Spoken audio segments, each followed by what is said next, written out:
a year ago, trying to earn back-to-back World Championship medals. On the other side for the DPR Korea, Jong-Sim Rim, who's had a really good tournament this week and put together a couple of narrow victories before falling in the semifinals last night.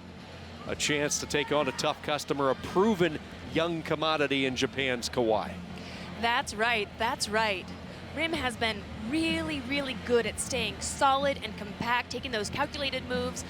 When it got into a scramble, she was able to come out on top, and that has come through just being very, very diligent in the training room.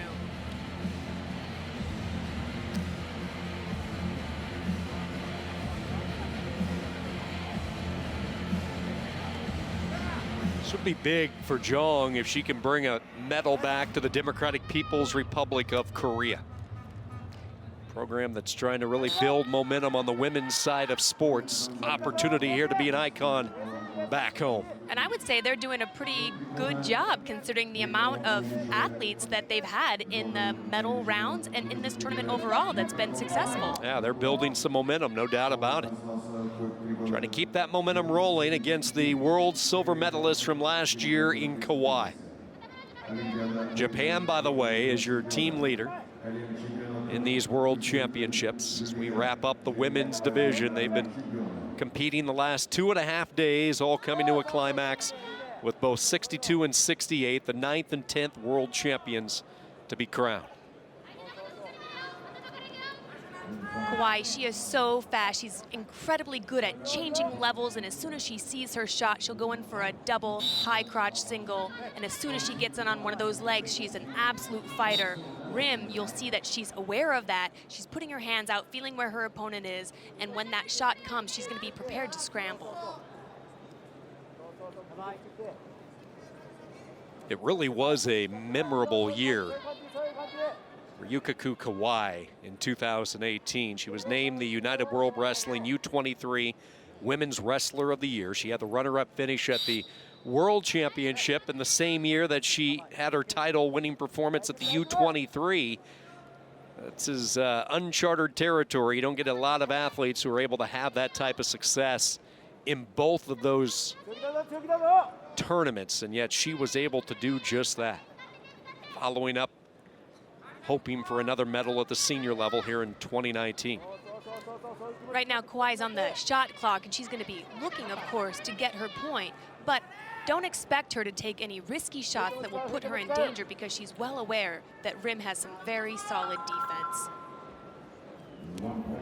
Point to Jong-Sim Rim, and a 1-0 lead for the Democratic People's Republic of Korea. There she is. She's got in on that shot. High crotch circling around. She needs to keep her hips low. You can see that she's elevating that left leg, has that leg turk, and is going to be trying to expose her back for the pin. And there it looks like she's so close.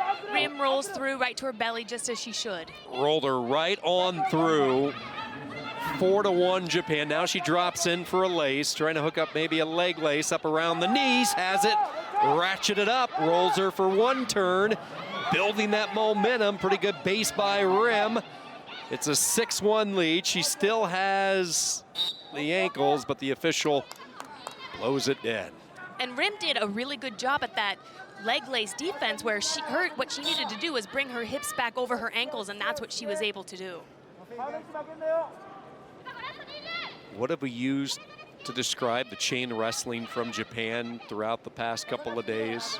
Impressive, quick, always on cue. Well, there is a perfect example. She whipped out right after that initial 2. You saw her go right into the turn, then right into a leg lace in a span of about 20 seconds. That's right, and that is those high-level athletes. That's exactly what they do. It's a takedown right to a turn, and ideally you want to capitalize on it and go to multiple turns. If that is an opportunity to tech your opponent, you take it. It's a game changer because it's a difference between a 2-point match and a 10-0 match. So a big flurry to end that first period for KAWAI, who's had a lot of accomplishments despite the young age of 22, already a world silver medalist. And this has been a big stage for Jong-Sim Rim. Chance to earn her first world medal, but she was on the wrong end of an exchange a few moments ago. The 2 into the chain wrestling for 2 more, rolled right onto her back. 1 leg lace before the end of the period and a 6-1 advantage for KAWAI, and she goes right back to work. Off that quad pod, cuts out the right arm, chops it down like a tree, and an 8-1 lead. You can see that she's trying to go high and low when she's in that parterre position, going from gut wrench to leg lace, back up to gut wrench, seeing whatever is available.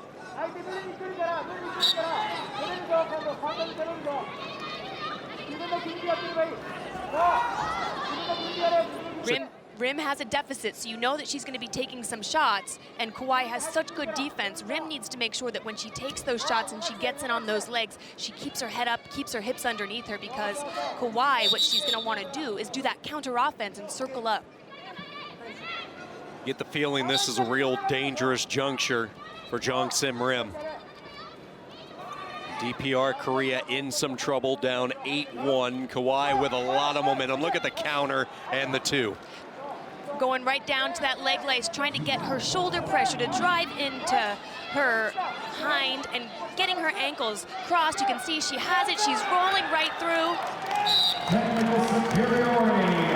A technical superiority win for the 2nd straight year. The 22-year-old is a world medalist. A silver a year ago, a bronze medal in 2019.